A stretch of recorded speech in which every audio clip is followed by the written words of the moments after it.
Video பார்க்குற எல்லாருக்குமே happy morning. So என்னோட மார்னிங் இப்படி தாங்க ஸ்டார்ட் ஆச்சு. ஒயிட் பூசணி கொஞ்சம், ஜிஞ்சர், அப்புறம் கொஞ்சம் புதினா இலை, அப்புறம் ஆஃப் லெமன் ஸ்பூன் போட்டு ஒரு ஜூஸ். அது கூட கொஞ்சம் வாட்டர்மெலான் எடுத்துக்கிட்டேன். எம்டி ஸ்டொமக்கில் இப்படி எடுத்துக்கிறது ரொம்ப நல்லதுன்னு சொன்னாங்க. காஃபிக்காகவே ஏந்திரிக்கிறேன்னா இப்போ ஈவினிங் மட்டும்தான் குடிக்கிறேன். அதுவும் குடிக்கக்கூடாதுன்னு சொன்னால் கண்டிப்பாக என்னால் முடியாது. ஒரு 1 hour அப்புறம் as usual dry fruit juice எடுத்துக்கிட்டேன். வேறு எதுவும் சாப்பிடல. லஞ்சுக்கு ரொம்ப சிம்பிளாக டேஸ்டியான ஒரு சாலட், வெஜ் சாலட் தான் எடுத்துக்கிட்டேன்.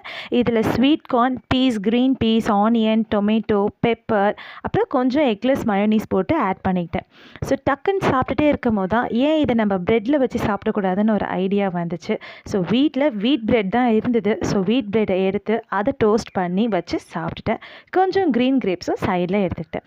ஸோ ஹாட் ஸ்டாரில் லவ்வர் மூவி போயிட்டு இருந்தது. அதையும் பார்த்துட்டு லஞ்சை கம்ப்ளீட் பண்ணிட்டேன்.